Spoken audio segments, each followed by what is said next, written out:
And action. And here we are in Studio One, the largest television studio in the whole of Europe. We did think it was the largest one in the world, but there's one in Sao Paulo in Brazil. It's a lot bigger than this one. This one is 10,000 square feet.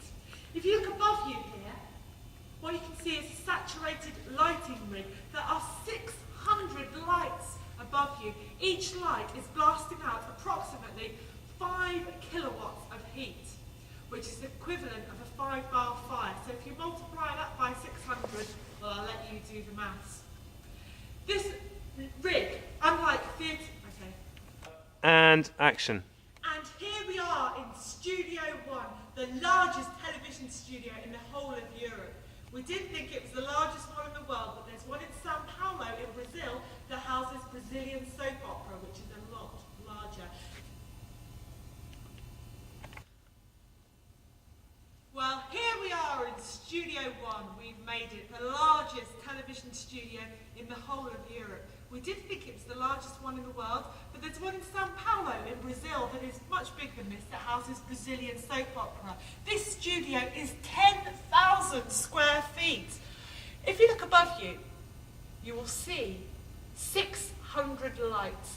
Each light blasts out approximately 5 kilowatts of heat. That's the equivalent of a 5-bar fire. Multiply that by 600, and well, you can do the maths yourselves. This rig is called a saturated lighting rig. This means you can light any area in the studio that you so wish. Over here we have a console that operates the lighting rig. At the press of these buttons, the whole rig comes down to floor level and is operated from floor level. Cut.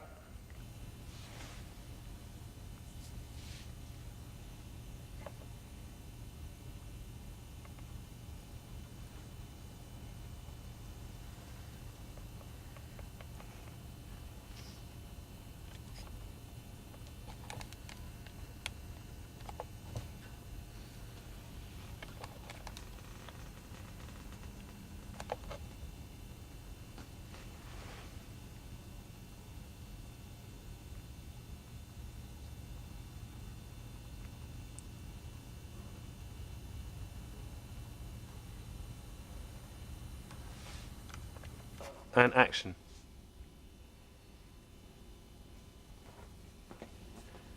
And here we have the lighting console that operates all of the lights. Okay, above cut. us. Action. And here we have the lighting console that operates all the lights from above us. At a flick of a switch, the lights will come down to Cut. the floor. Action. And here we have the lighting console that operates all the lights above us.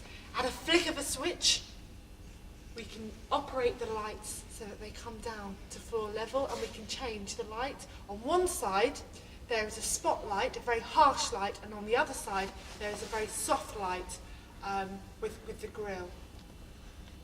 Okay, cut. Action. And here we have the lighting console that operates all the lights above us. At a flick of a switch, the light will come down to ground floor level, and we can adjust it so we can get it exactly how we want it. On one side, Cut. and here we have the lighting console that operates all of the lights above us. At a flick of a switch, we can bring the light down to ground floor level and move it so it's exactly placed exactly where we want it to light our set. Action. And here we have the lighting console that operates all the lights above us. At a flick of a switch, we can bring the lights up or down. Anyway, Action. that's what it's all about, isn't it? You can see your hand. Do it again. Okay, action. All the floors here at the BBC are painted. This surface is a rubberised surface so that it can be painted and then washed off at the end of the day. The floor is the first thing to go down in the morning and the last thing to be washed off at night. Has anyone ever watched Only Fools and Horses and Del Boy Trotter? Well, all of those carpets in his flat are actually painted on. So there you go, you learn something new every day. and action. So, oh God, all the floors at the BBC are painted.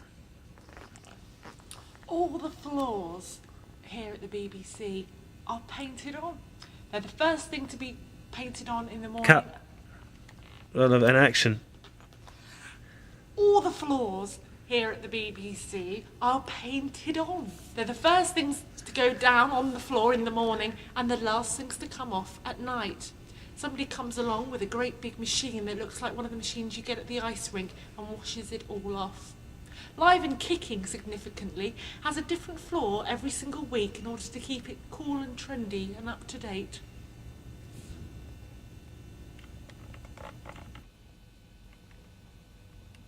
And look up.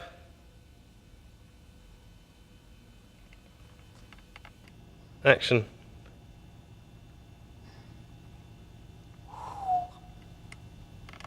Through these large hangar doors, tanks have come in from Blue Peter, Jules Holland's, piano, elephants, marching bands, you name it, ski lifts, everything. No, that's a bit crap. Hold on, let me just... Action. Okay. Marching bands from Blue Peter, Madonna, Prince, everybody who went to Children in Need have all walked through these large hangar doors.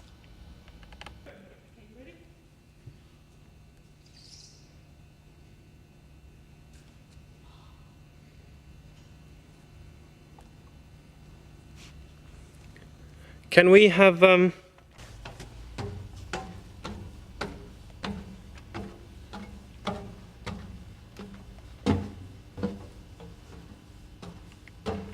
roll over and action.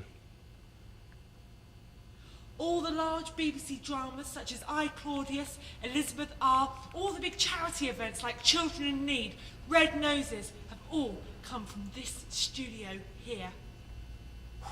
Wow. Okay. This rail running around the studio is called a cyclorama rail, and from which black cloths, white cloths, painted scenic artist cloths cover the grotty walls and create the space.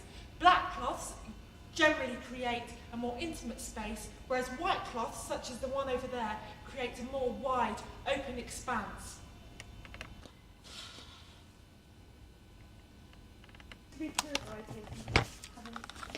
Having fun. Oh, nice. Nice. Good. Yeah.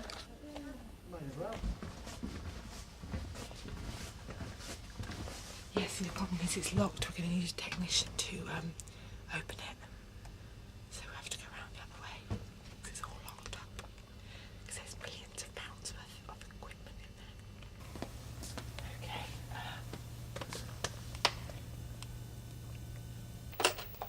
there. Okay. And action. Well, here we are in the production gallery of Studio One. It is here that the piece is edited, put together. Roll over and action.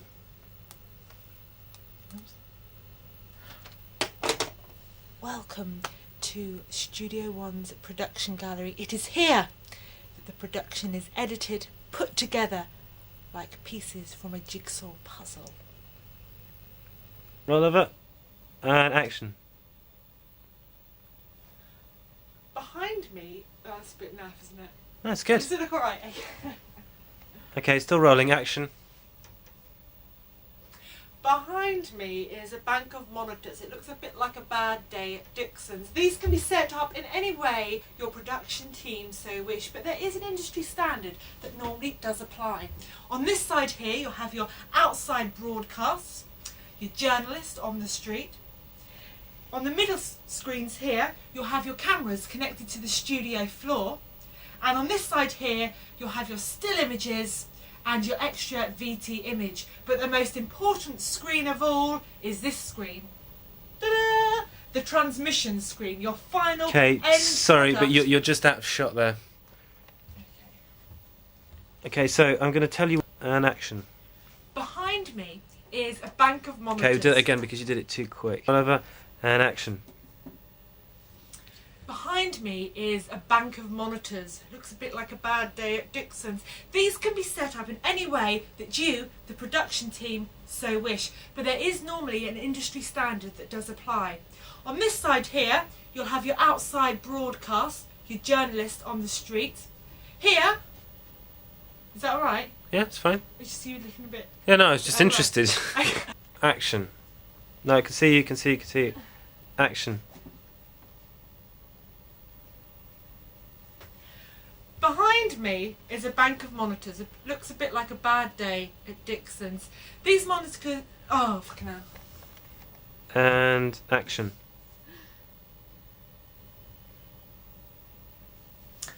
Behind me is a bank of monitors. It looks a bit like a bad day at Dixon's. These can be set up in any way that you, the production team, so wish, but there is normally an industry standard that does apply. On this side here, you have your outside broadcast, for instance, your man on the street. On the centre cameras, underneath here, you'll have the cameras attached to the studio floor. And on this side here, you'll have your still images and your extra VT material. But the most important screen of all is this screen, the transmission screen. This is your final end product after weeks and weeks of hard work by the production team. These two screens here are called the preview screens, and they line up the shots for this main transmission screen here. Right, and action. This seat here is normally where the producer sits. The producer is probably one of the most important people, if not the most important person in this room. They'll have perhaps come up with the initial idea, the overall concept for the product, and they'll have been responsible for selling it to the various channels and making sure that the product fulfills the channel's expectations. They'll also be in charge of the money. They'll hold the purse strings. Do it again. And action. Here is normally where the producer sits. He or she will have come up with the initial concept for the product and will have been responsible for selling it to the channel. He or she will have employed everybody else in this room, so it's very important to keep on the right side of the producer. During the editing process, the producer may sit here or go and sit in the producer's room there and view the material on his or her very own transmission screen, or may just decide that their role is now up and just sit there and dine on canapes, juicy carchofai and drinking champagne. Whatever the producer wants, he or she gets. And action. Next to him sits the production assistant, who probably has the most difficult job of everybody in this room. He or she will have organised everything administrational, organisational, from making sure that the studio is open to organising rehearsal times, to making sure the cameramen have their right camera cards, catering, transport, you name it, they do it. And also they're sitting next to the producer and the director the other side. When they get into the studio, their job does not stop there. All of the staff will have an earpiece in their ear, and continuously they will hear the production assistant calling the shots. For instance, camera 5, shot 4, camera 2 next, camera 2, shot 6, camera 3 next, and so on and so forth. They'll also be responsible for the timing of the show, and if it's a quiz show or a, for instance, they'll also be keeping an eye on the scores. So quite a demanding role. Action. Next to the producer and the production assistant sits the Let's director. do that again. Yeah. Action. Next to the producer and the production assistant sits the director. The director is responsible for the overall concept or style or idiom of the particular show. Whereas the producer is perhaps more of a bureaucrat, the director is more creative. They'll have liaised with lighting, set, costume, props and so on, making sure that everything pieces together. If it's a drama, they'll have rehearsed the actors. They'll be communicating to the studio floor through this talkback system here, and we'll be talking to the floor manager. The floor manager on the shop floor is, if you like, the director's eyes and ears and makes sure that everything moves seamlessly on the studio and keeps up the communication with the production gallery and the studio floor. Here is where... No, that's too fast. Okay. And action. Here is where the Vision Mixer sits, operating Concorde. Not really. Apparently it's a lot easier than it looks. Sometimes you might have a couple of Vision Mixers if there's a lot of shot changes. So you have to be very, very dexterous. If it's a musical, for instance, something like The Proms, then the Vision Mixer will have to be able to read do that music again. as well. You're Yeah. stumbling. Action. Here is where the Vision Mixer sits. The Vision Mixer is very dexterous, and whilst the production assistant is calling the shots, the Vision Mixer will be changing the screens on the preview screens and eventually the transmission screen. Have to be very, very dexterous. There might be a couple of people operating this board if there's a lot of shot changes. If it's something like The Proms, the Vision Mixer will have to be able to read music as well. Action. The BBC has very It's okay, still rolling. The BBC has various software packages. Sorry, BBC. Sorry. It's okay, action. The BBC has various software packages. For instance, here we have the Quantel Picture Box. There's also a machine called the Charisma, which does things like change Jim Davidson into a snooker ball or changes the Spice Girls into Christmas trees. That piece of equipment alone is £500,000. And action. Next to the Vision Mixers sits the SRM, the Studio Resources Manager. He or she might be the only member of BBC staff within the production gallery. So they will be responsible for good customer service, for ensuring that the studios are working and that communications between the BBC and the production team are moving smoothly. They will be helped by runners who'll go off and make cups of tea, coffee and do various errands as and when. If the producer at the end wants an elephant flying through the ceiling, it's the SRM's responsibility to make sure that can happen, whether it be virtual reality or phoning up the RSPCA and checking we're insured.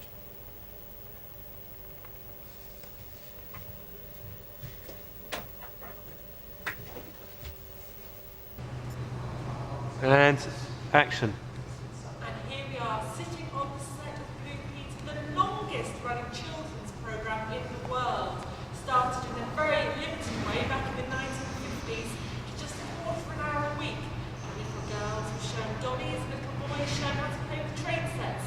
But since then, Blue Peter has come a Okay, very cut. long way. And action. And here we are, in Studio 4 on the set of Blue Peter. Not really. We're actually in a massive hangar on the outside of the television centre where all the scenery is stored. Action. The sets themselves are actually made of plywood. Plywood is very easy to paint, easy to construct, and when it's finished with, it's actually thrown away because it's a lot cheaper to do that than to actually store it here in the hangar, and space is limited. Okay, cut. Action. Blue Peter, do you want me to say that? No, because action. Blue Peter is called Blue Peter after the flag that sailors used to hoist in the olden days to signify that they were going off on new and exciting adventures, rather like they do on Blue Peter. Whether it be parachuting or bungee jumping, you name it, the Blue Peter presenters do it.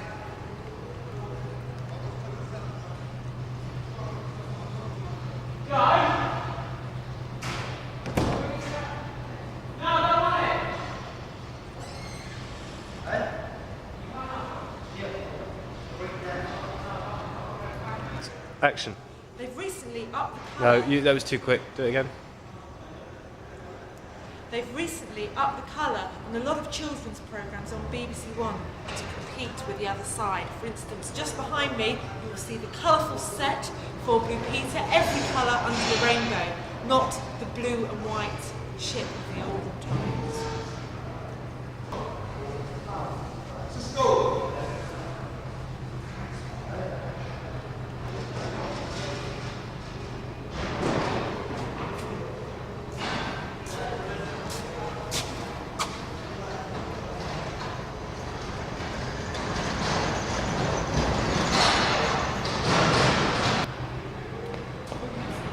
That's action's fine.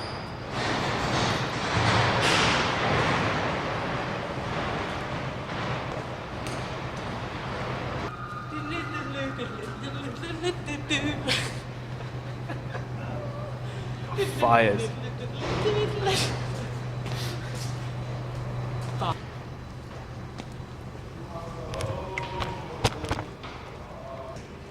Action.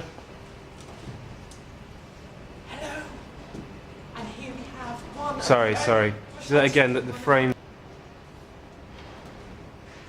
I'm afraid it's not a wide open expanse in there. It really is just made of plywood. Sorry, any disillusions about this. This is one of the only 4 Doctor Who boxes left in the entire world, recently used in a sketch by Harry Enfield and on a spoof by Rowan Atkinson. Okay, sorry. Lever and action.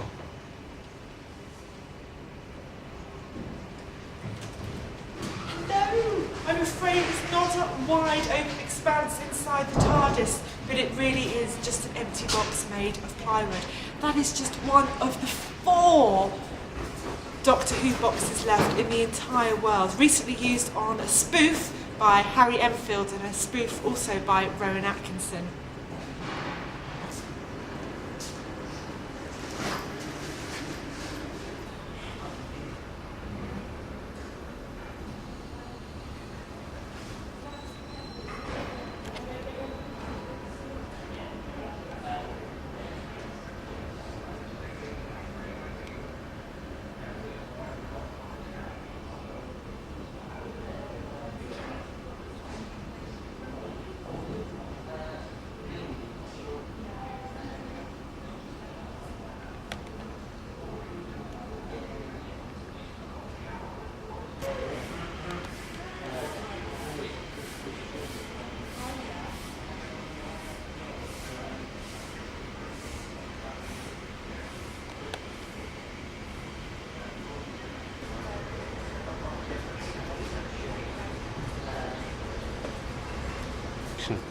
Here we have a multitude of gold props used for Julian Clary's All Rise with Julian Clary. Action. This teddy bear prop here is very precious and I don't want to pick it up. It's the only prop left from Only Fools and Horses. Apparently most of the other props went to the crew. Okay, action. Prop it up is actually freelance. Behind me, you see a Newton and Ridley mirror from soap opera Coronation Street. Randomly film things in, those will have those stayed out.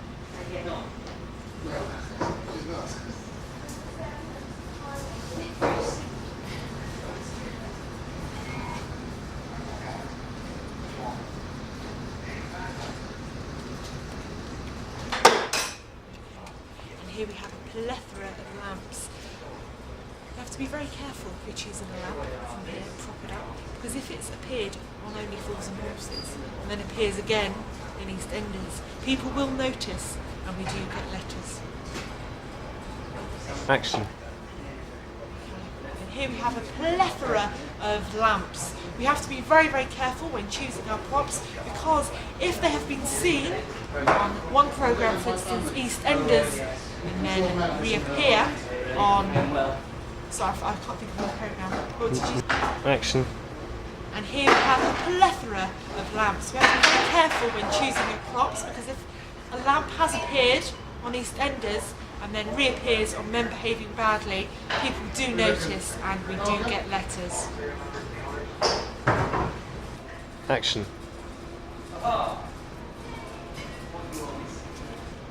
Action.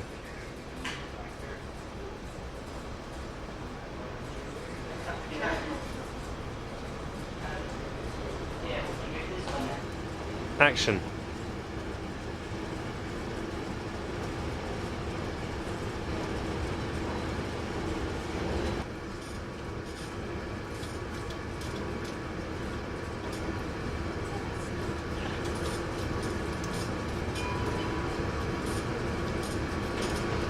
Oh, I know, look, I'll get a hoop. Should I do it really badly and then go...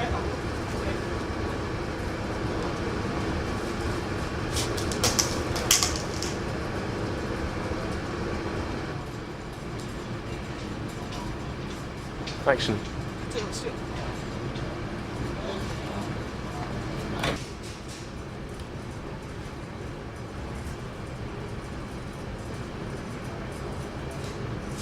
Keep going.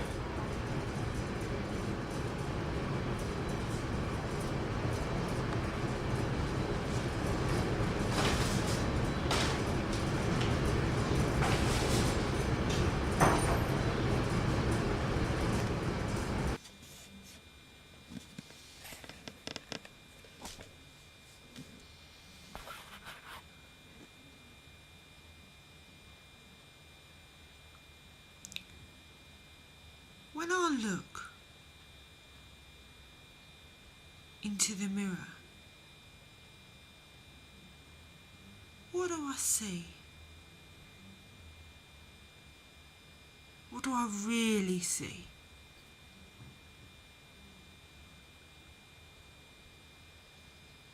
When I was stoned once, I looked into the mirror.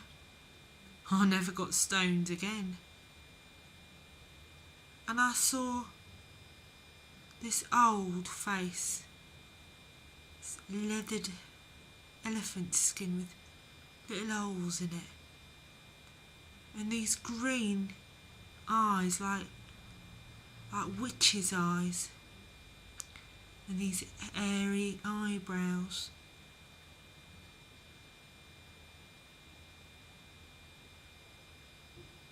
Bit like a witch, I suppose, really. I never got stoned again.